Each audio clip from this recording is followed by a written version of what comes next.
बिस्मिल्लाहिर्रहमानिर्रहीम, अस्सलाम वालेकुम। आज एक बड़ी खबर सामने आई जिसके बाद समझा गया कि अब तो पूरा हो गया NRO2 मुकम्मल हो चुका है, सब रिलीफ मिल चुके हैं क्योंकि शहबाज शरीफ वज़ीर आज़म और उनके बेटे हमजा शहबाज को पेश हुए बगैर, यानी वो अदालत में पेश भी नहीं हुए और उनको बरी कर दिया गया 16 से 25 अरब रुपए की मनी लॉन्ड्रिंग के केस में, जिसको ओपन एंड शट केस कहा गया। कि किस तरह से जाली अकाउंट्स हैं, उनमें टीटीज आ रही हैं, मकसूद चपड़ासी दीगर ऐसे लोग जिनकी चंद हज़ार तनख्वाह है उनके अकाउंट में अरबों रुपए आ रहा है और फिर शरीफ खानदान को जा रहा है। तो वो केस इतना मजबूत केस कि उसमें हाई कोर्ट ने जमानत भी खत्म की थी, जमानत देने से इनकार कर दिया था शहबाज शरीफ को। वो केस खत्म हो जाता है, बरी कर दिया जाता है। तो अब यह समझा गया कि यह तो एक आखिरी डील थी NRO2 की, जिसके लिए यह सारा रजीम चेंज किया गया, क्योंकि इससे पहले नैब के भी कवानीन खत्म कर दिए गए, मरियम साहबा भी आज़ाद, बाकी केसेस जरदारी साहब के दीगर के केसेस खत्म होते चले गए। खुर्शीद शाह को आप देखें, वो भी ऐसे डेड केसेस हो रहे हैं, सारे केसेस आप देखिए। तो नैब का जब खात्मा कर दिया तो सारे रिलीफ लेने पहुंच गए, चाहे राजा परवेज अशरफ हो, उनके खिलाफ 6 रेफरेंस थे रेंटल पावर का, जो कि ख्वाजा आसिफ पहले सबसे पहले लेकर गए थे। इसी तरह दीगर सबके केसेस खत्म होते चले गए। तो अब यही नजर आ रहा है कि अब तो कुछ रह नहीं गया सिवाय इसके कि नवाज शरीफ साहब को लिखकर फैसला दे दिया जाए कि आप आ जाएं, आपको कुछ नहीं कहा जाएगा। बाकी तो उनको एश्योरेंसेस हैं, लेकिन वो फिर भी कहते हैं कि नहीं, डील पर ही नहीं आऊंगा, लिख कर फैसला दो। हत्ता के साग डार साहब को बुलाकर उनको भी रिलीफ मिल चुका है। उसके बावजूद नवाज शरीफ साहब को यकीन नहीं है कि जब तक लॉन्ग मार्च का मामला नहीं खत्म हो जाता और इख्तिदार की में यकीन दहानी दी जाती, कम से कम लिख कर नहीं दिया जाता कि जनाब आपके केसेस खत्म हो चुके हैं, ये देखिए, आए बगैर सारे फैसले जिस तरह इनको बरी किया गया है, तब तक नवाज शरीफ वापस नहीं आना चाहते। लेकिन एक मामला रहता है, सुप्रीम कोर्ट और सुप्रीम कोर्ट के चीफ जस्टिस जनाब उमर अता बंदयाल साहब, उनका एक बेंच है, उसमें एक केस लगा हुआ है नैब के कवानीन के हवाले से जो उन्होंने तरमीम की थी। उसके खिलाफ इमरान खान साहब चेयरमैन तहरीक इंसाफ एक केस लेकर गए हुए हैं सुप्रीम कोर्ट में, और ये 3 रुकनी बेंच है जो इस केस को सुन रहा है। और इमरान खान साहब के वकील कौन है? ख्वाजा हारिस साहब, जो कि माजी में बड़े अहम तरीन केसेस में शरीफ खानदान के वकील रहे हैं।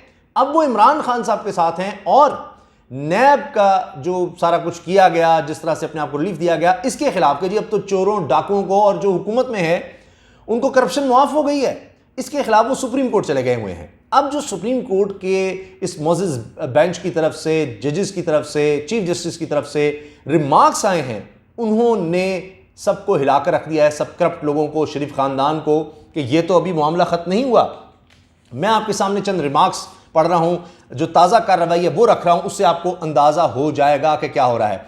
इससे पहले मैं आपको बता दूं कि मुसलसल 5 समातों से ख्वाजा हारिस साहब, जो इमरान खान साहब के वकील हैं, उनके दलाइल जारी हैं।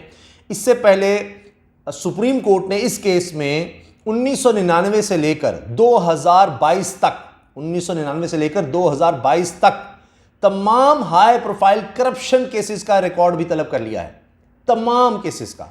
आप सोचिए जरा, अब वो सारा रिकॉर्ड देखा जाएगा, कैसे कैसे लूटा गया इस मुल्क को, किस तरह नोचा गया है इस मुल्क को, इसकी मईशत को, कितनी करप्शन की गई है, वो सारा इसमें आएगा। फिर दूसरी चीज एक और, 21 साल में होने वाली प्ली बार्गेन की तफसीलात भी सुप्रीम कोर्ट में जमा करवाई गई हैं।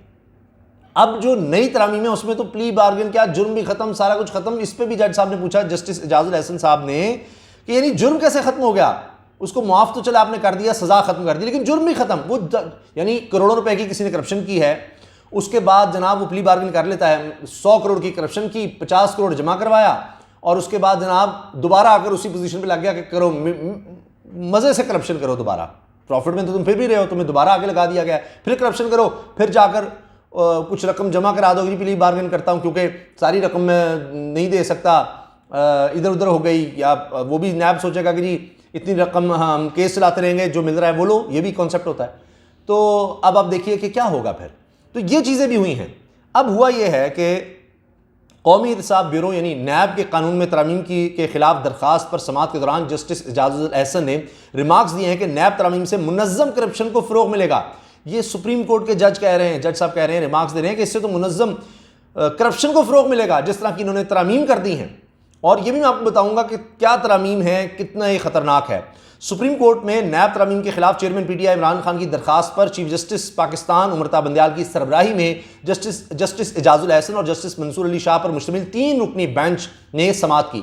अब इसी तरह के जो बेंचेस हैं ना, उनसे जान जाती है शरीफ खानदान की। मरीम साहबा जो कहती है ना, पहले फिक्स्ड मैच होते हैं ना, इस तरह फिक्स्ड बेंचेस हैं जी, फिक्स्ड बेंचेस हैं जी, ये देखें इनके फैसले फलां, ये सिर्फ ये एक हर्डल रह गई है, बाकी तो सब मैनेज हो चुका है। सारा सिस्टम, जो कि लाडले एतजाज हसन साहब इनको कहते हैं, सारा सिस्टम मैनेज हो चुका है। एतजाज हसन साहब ने एक प्रोग्राम में कहा कि मैंने एक तकरीब में एक आला तरीन जज को ये सवाल किया कि जनाब जिस तरह इनको रिलीफ मिला है, या जिस तरह नवाज शरीफ को बाहर जाने दिया गया है, जो कुछ इनके साथ केसेस जिस तरह से खत्म हो रहे हैं, कभी तारीख में, दुनिया की तारीख में इस तरह केसेस खत्म करने की कोई मिसाल बता दें। हत्ता के एतजाज हसन साहब ने कहा, मैंने जज साहब से पूछा कि मुगलिया दौर में, किसी बादशाही के दौर में जब बादशाह होता है वो जो चाहे जो फैसला दे, आमरीत के दौर में इस तरह की नज़ीर कोई दिखा दें, तो उनके पास जवाब नहीं था। ये एतजाज हसन साहब कह रहे हैं। तो बहरहाल जनाब, अब ये केस तो भी चल रहा है। पीटीआई की जानिब से वकील ख्वाजा हारिस ने आज 5वें रोज भी दलाइल जारी रखते हुए कहा कि काबीना और वर्किंग डेवलपमेंट पार्टीज के फैसले भी नैब दायरा इख्तियार से निकाल दिए गए हैं। यानी अब अगर काबीना में बैठकर किसी ने फ़र्ज़ करें उसमें से किक बैक लिए हैं, ये मिसाल के तौर पर अभी इसहाक डार साहब हैं, ये कोई करप्शन कर लेते हैं और काबीना से उसकी मंजूरी ले देते हैं, तो जनाब नैब नहीं उसको देख सकता। काबीना में वज़ीर आज़म, आपने सुन लिया ना फ़ोन कॉल जो आई सामने मरीम साहबा के दामाद के हवाले से कि वो जनाब उनका बाहर लगाना है, वो शहबाज शरीफ साहब बात कर रहे हैं, उनकी जी बाहर से भारत से आना है कुछ वो मटेरियल उनका, उसका क्या करना है, फिर हाँ वो तो हो जाएगा, उनकी जो हाउसिंग सोसाइटी है उसके लिए ग्रिड का तो मसला ही कोई नहीं है। तो अब आप सोचिए ज़रा, ये सब बातें काबीना से मंजूर करवा लें अगर आप, वो तो उसमें कहा जा रहा था ना जी बड़ा बुरा लगेगा, ऑप्टिक्स बड़े बुरे होंगे कि देखें ये क्या हो रहा है, साबिक़ वज़ीर आज़म के दामाद मौजूदा वज़ीर आज़म के रिश्तेदार और वज़ीर आज़म शहबाज शरीफ कह रहे हैं हाँ देखिए वो हमारा दामाद है, देखिए हमने करना है। तो काबीना से मंजूर हो गया, तो अब नैब का कोई इशू ही नहीं है। वो सिर्फ उसमें भी कह रहे थे ऑप्टिक्स, यानी दिखने में बुरा लगेगा, लोगों को पता लगेगा। नैब का मसला नहीं रहा, काबीना से आप जो मर्जी मंजूर करवा लें, अब नहीं पूछ सकते आप कोई, सारे वजीर बैठ के करप्शन करते रहे, कोई मसला ही नहीं है जी। चीफ जस्टिस पाकिस्तान ने कहा कि पूरी काबीना या कमेटी मुलजिम बनेगी तो फैसले कौन करेगा, इस तरह से उनके आगे रिमार्क्स हैं। अच्छा जी, इमरान खान साहब के वकील ख्वाजा हारिस ने कहा कि हालिया नैब तरामीम इंसदाद करप्शन के आलमी कन्वेंशन के भी खिलाफ हैं। अब सुनिए ज़रा, चीफ जस्टिस के रिमार्क्स सुनिएगा ज़रा गौर से।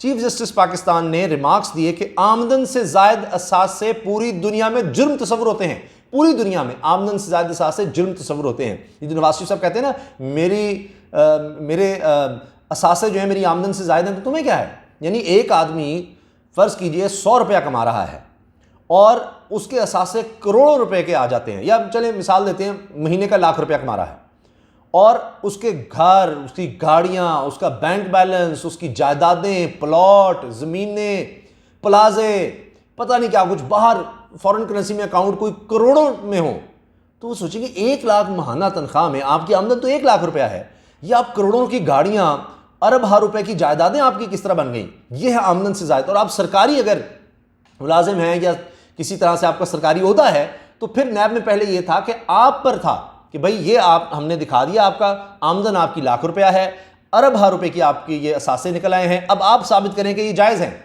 इन्होंने वो कानून ही ख़त्म कर दिया कि अब साबित जनाब नैब ने करना है, तो अब कहाँ से जनाब वाइट कॉलर क्राइम को कोई करेगा, तो वो उन्होंने शिफ्ट कर दिया ताकि हर कोई बच जाए, करप्शन करे।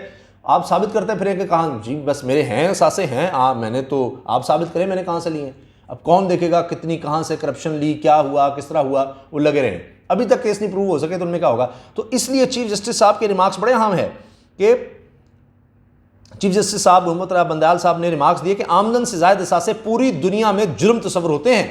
आलमी मयार और मकामी कानून के तनाजुर में नैब तरामीम का जायज़ा लेंगे। आलमी मयार और मकामी कानून के तनाजुर में नैब तरामीम का जायज़ा लेंगे। तो ये सब इतना आसान नहीं है, अभी ये चीज़ बाकी है। ये रजीम चेंज और NR2 में एक ये मामला अभी रहता है जनाब। अच्छा जी, फिर जस्टिस मंसूर अली शाह साहब ने इस्तफसार किया कि क्या नैब से बच निकलने वाले किसी और कानून की ज़द में आ सकते हैं, जिस पर वकील इमरान खान ने कहा कि इख्तियारात के नाजायज़ इस्तेमाल के लिए कोई और कानून मौजूद नहीं है। नैब तरामीम के बाद 50 करोड़ से ज़ायद की करप्शन साबित करना भी नामुमकिन बना दिया गया है। पहले तो है ना 50 करोड़ से जो नीचे की करप्शन है ना उसको तो नैब देखेगा ही नहीं, 50 करोड़ से ऊपर की करप्शन होगी तो देखेंगे। अब यानी आप हिस्सों में करप्शन करें, 50-50 करोड़ के आप ना 100 करप्शन कर लें 50-50 करोड़ की, ठीक है, इकट्ठी ना करें। तो बहरहाल ये बात अदालत में हुई है। फिर इस मौके पर जस्टिस एजाजुल एहसन ने रिमार्क्स दिए कि नैब तरामीम से मुनज़्ज़म करप्शन को फ़रोग़ मिलेगा।